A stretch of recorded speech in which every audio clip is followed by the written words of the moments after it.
Hello everyone, once again, welcome to iExam for 50% faster preparation. We are doing video number 14. 14वां video है। और अगर आपने अभी तक देखा नहीं है कि सेमी ग्रेड ए लीगल का नोटिफिकेशन आ गया है तो you must check that detail notification. हमने सारी डिटेल आपको वीडियो में शेयर कर दी है, आप चैनल पे देख सकते हैं। प्रिपरेशन करना आपके हाथ में है। नोटिफिकेशन तो देखिए आते रहते हैं, आगे भी आते रहेंगे, बट ज़्यादा इम्पोर्टेंट ये है कि आप तैयारी कैसे कर रहे हैं जिससे कि आपका नाम भी इन सिलेक्टेड कैंडिडेट की लिस्ट में आ सकता है। चलिए, लास्ट टाइम का क्वेश्चन, प्रधानमंत्री Ujjwala Yojana was launched in which year?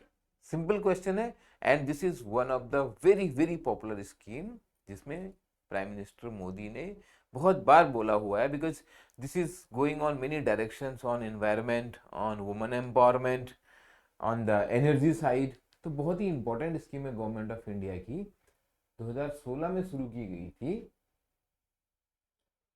As a flexible scheme to make clean cooking fuel as a such as LPG available in rural areas available for deprived classes। आज का पहला प्रश्न अब बात करते हैं, question number 131। Which of the following is the major objective of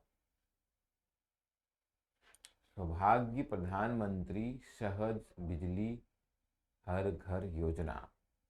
अब नाम देख के आपको समझ में आ जाना चाहिए काफी हद तक। आप यहाँ पे ऑप्शन एलिमिनेशन मेथड का यूज कर सकते हैं। I have told you about option elimination method कि जहां आपको जो नाम देख के आपको लग रहा है कि यार ये तो नहीं होने वाले हैं, जैसे कि distributor companies promote electric buses. अब इलेक्ट्रिक बसेस ऑल इंडिया में कहाँ प्रमोट होंगी? बिकॉज दिस इज प्रधानमंत्री सहज बिजली हर घर योजना है ना।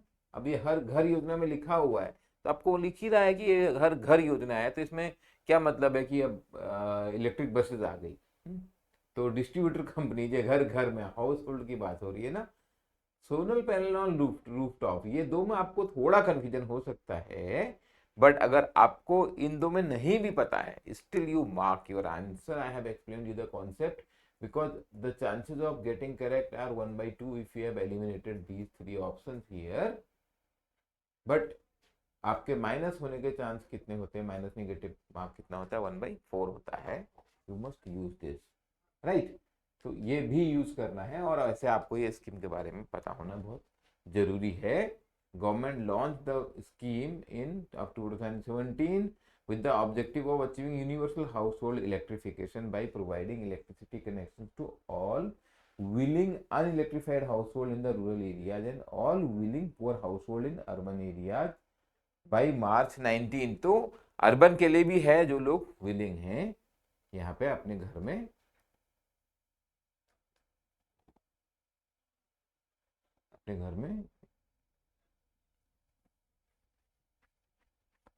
अनइलेक्ट्रिफाइड हाउस होल्ड जहाँ पर हैं वहाँ पे, लेकिन अर्बन में भी पुअर हाउस होल्ड के लिए लिखा हुआ है यहाँ पे ना। पुअर हाउस होल्ड में इलेक्ट्रिफिकेशन की बात कर रहे हैं। स्वामित्व scheme is administered by, ministry का नाम पूछा है। ऐसे क्वेश्चन आते हैं, बहुत सिंपल हैं बट लेकिन याद तो होना चाहिए। तो ये जो स्वामित्व स्कीम है इसके बारे में भी आपको डेफिनेटली पता होना चाहिए और मिनिस्ट्री के बारे में भी आपको पता होना चाहिए। मिनिस्ट्री ऑफ पंचायती राज की स्कीम है और इसका फुल फॉर्म है survey of villages and mapping with improvise technology in village areas. Central government की स्कीम है, अप्रैल 2020 में लॉन्च हुई थी, the national panchayat raj day. और ये आपका पंचायत राज डे होता है। The scheme aims to provide the record of rights to village household owners possessing household houses in inhabited rural areas. जो रिकॉर्ड चाहिए, इंफॉर्मेशन चाहिए आपको, वो रखने के लिए national action plan on climate change NAPCC is one of the India's most ambitious step towards sustainable development in which of the following years it was launched. Again comparatively simple है, आपको year पूछा है लेकिन आपको ये scheme के बारे में भी ब्रीफली पता होना चाहिए।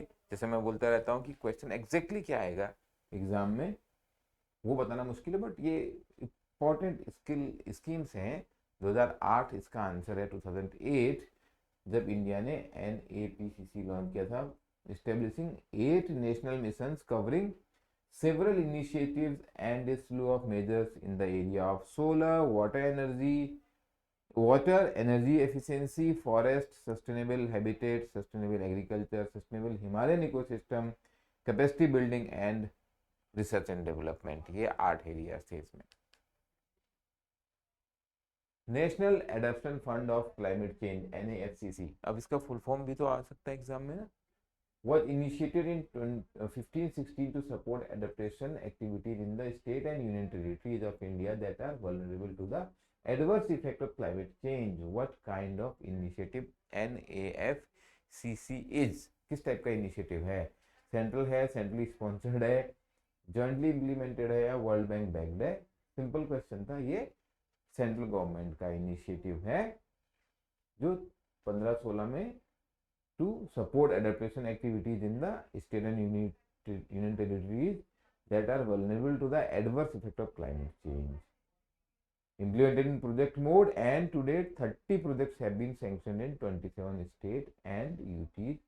total project cost अभी तक की रही है 847 crore rupees। Which of the following statement are correct in regard to the economic survey? Last year की बात करी है, लेकिन कोई बात नहीं, आपको प्रश्न बताना है और आंसर आपको अगर ऑप्शंस पता है। Second largest economy in the world in purchasing power parity, Indian economy की बात कर रहे हैं। वैसे आप तक कहीं पर देखा आपने कि सेकंड लार्जेस्ट लिखा गया है? थर्ड लार्जेस्ट है ना। Fifth largest in the world in market exchange rate, तो आपको ये PPP का कॉन्सेप्ट पता होना चाहिए, परचेजिंग पावर पैरिटी। मतलब अगर $1 से यूनाइटेड स्टेट्स में $1 में आपको अगर एक बर्गर मिलता है, तो यहाँ पे आपको $1 में 2 बर्गर मिल जाते हैं। ठीक है, तो यहाँ पे परचेजिंग पावर कितनी हो गई? डबल हो गई। This is an example only है, डबल है कि 4 times, I am not commenting on that. तो अगर एक्सचेंज रेट करेंगे, यहाँ आपने अगर $100 कमाए और वहाँ पर $100 कमाए, 8,000 रुपये कमाए, तो आपका लिविंग स्टैंडर्ड बराबर नहीं रहेगा। यानी कि यहाँ पे 8,000 रुपये कमा के आप ज़्यादा खरीद सकते हो, जो वहाँ पर आप $100 में नहीं खरीद सकते हो। ये परचेजिंग पावर पैरिटी का कॉन्सेप्ट है। फिफ्थ लार्जेस्ट इकोनॉमी होगी एक्सचेंज रेट, यानी कि जो हमने सीधे जो अब एग्जांपल दिया डॉलर को रुपये में कन्वर्ट कर लिया, उसके बेसिस पे this is right because we are fifth largest economy in the world. 24 के लिए जो फोरकास्ट था वो 6.8% का था। देखिए लास्ट ईयर का है, तो 24 के लिए फोरकास्ट जो है, सॉरी ये 24 का फोरकास्ट है, ये इस रेंज में सही है और फिफ्थ लार्जेस्ट इकोनॉमी भी सही आंसर है। सेकेंड लार्जेस्ट मैंने आपको बता दिया। हम थर्ड लार्जेस्ट हैं परचेजिंग पावर पैरिटी के माध्यम से अगर देखते हैं तो। ठीक है, third largest economy as per PPP terms, and fifth largest अगर हम बात करें एक्सचेंज रेट के हिसाब से। Okay, next question, which of the following statement is not correct regard to the economic survey? ये एनुअल डॉक्यूमेंट है, करेक्ट है। Release by ministry of finance, it is legally binding to the government. प्रश्न ये पूछा है, not correct. It is legally binding the government. Legally binding है क्या? Economic survey, सर्वे क्या है बेसिकली? सर्वे अगर आप देखो तो ये जो हुआ है इकोनॉमी में उसका प्रेजेंटेशन है, उसके बारे में आपको बताया गया है। इसमें लीगली बाइंडिंग जैसा कुछ नहीं है, ये एक तरीके का रिसर्च डॉक्यूमेंट आप बोल सकते हो मिनिस्ट्री ऑफ फाइनेंस का। It is usually presented in parliament a day before the union budget and it is not binding to the government। वैसे भी इसमें बजट जैसा कुछ प्लान या कुछ गाइडेंस तो होता नहीं है, बेसिकली डेटा है और इकोनॉमी में क्या हो रहा है और उसके बेसिस पे क्या क्या हो सकता है। तो this is more like a research document. Which of the following statement is are correct in regard to economic survey? The first economic survey was released in 47-48 as a part of the union budget। अभी पढ़ा आपने कब हुई थी first economic survey? In 64, after 64 it was split between union budget and delivered each year during the budget session prior to the presentation of the budget। Economic survey of India 21-22 was published in one volume. ये भी interesting है क्योंकि ये जो point है one volume वाला, ये शायद आपको ऐसे याद ना रहे, बट याद रह भी सकता है। थोड़ा सा तो देखो मुश्किल हो सकते हैं कुछ क्वेश्चन, लेकिन पहली इकोनॉमिक सर्वे 50-51 में आई थी, ये आपको पता होना चाहिए, not 47-48। As a part of the union budget after 64 it was split from budget and delivered easier. तो उससे पहले ये बजट में होती थी, बजट का ही हिस्सा होती थी, और बाद में इस डॉक्यूमेंट को अलग कर दिया और एक दिन पहले इसको पार्लियामेंट में रिलीज किया जा रहा है। It reviews the development of the Indian economy over the previous 12 month and present the economic outlook for the current fiscal year. The economic survey 21-22 was published one volume and this year it is published in 3 volumes.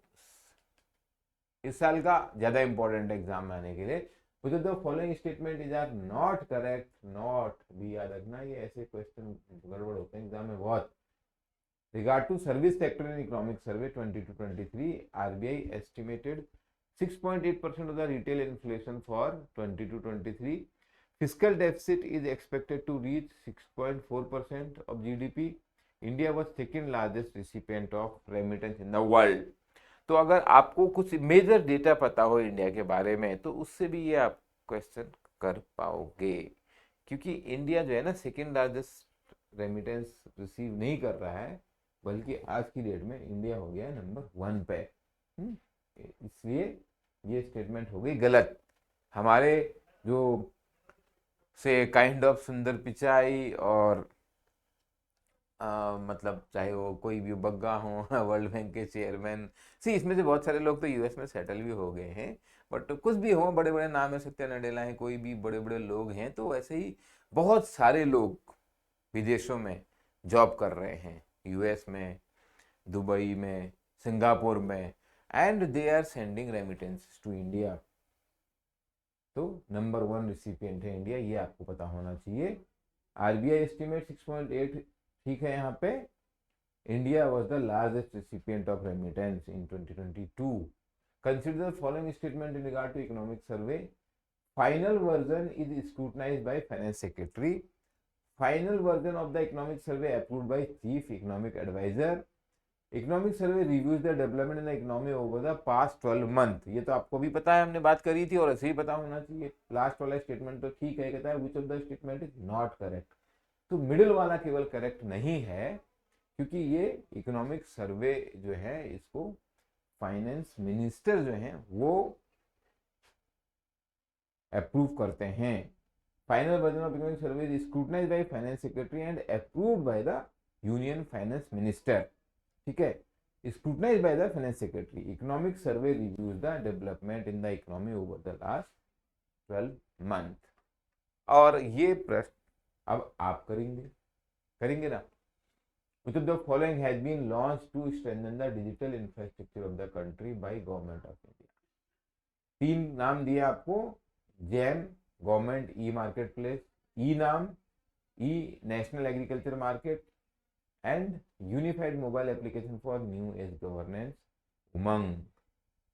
इनमें से कौन सा option सही है? इन 5 option में से आपको बताना है। और मैं बार बार बोलता हूँ, मैं तो बोलता रहूँगा, आप जितना पार्टिसिपेट करेंगे उतना ज़्यादा आप सीखेंगे। आप गलती करेंगे, that's not a problem, but I am telling you, you have to practice practice practice. The exam is coming very near. आपने जो भी पढ़ा है उस सारी पढ़ाई को आपको प्रैक्टिस करना जरूरी है, क्योंकि अगर आप प्रैक्टिस नहीं करेंगे तो वो पढ़ाई एग्जाम में काम नहीं आएगी, वो एक थ्योरेटिकल नॉलेज सी बन के रह जाएगी। आपको देखना है कि आपको अपना नाम, अपना फोटोग्राफ यहाँ प्रिंट करना है, तो आपको बहुत प्रैक्टिस करनी पड़ेगी, चाहे वो फेज 1 के क्वेश्चंस हो या फेज 2 के। और आप करते रहिए। We are providing you all practice questions absolutely free, but you have to earn it. Day 1 पे नहीं मिलते हैं सारे आपको। जितना ज़्यादा प्रैक्टिस करते हैं उतने ज़्यादा क्वेश्चंस हम देते चले जाते हैं without any cost, without any money as such, but you have to put your efforts in that. Good luck for your preparation. Believe in yourself. Get success.